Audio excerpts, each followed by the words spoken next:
1:30 নাগাদ হঠাৎ কাটতি চালু হয়েছে, প্লাস ধসে জায়গায় জায়গায় বসে গেছে।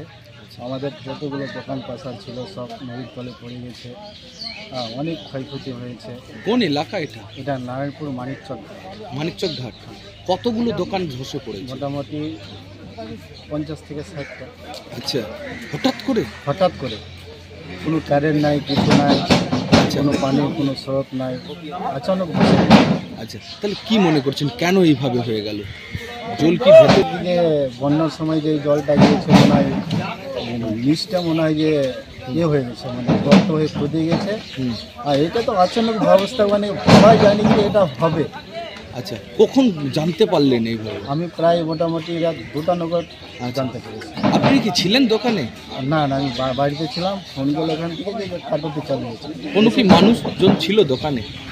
না, দোকানে কোনো মানুষ ছিল যদি না। কেউ থাকলে কি আপনার কিসের দোকান ছিল? আমার তেলের আর দোকান, সামান মেশিনের কাজ সব চলে গেল? সব চলে গেছে।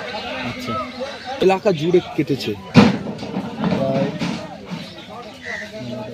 150 মিটার। কত এলাকা জুড়ে কেটেছে? প্রায় 150 মিটার পুরো তলিয়ে গেল পুরো চলে গেছে। বর্তমানে। আচ্ছা, এখন কি অবস্থায় আছেন, কি অবস্থায় দেখছেন? পুলিশ আমরা তো প্রশাসন আছে?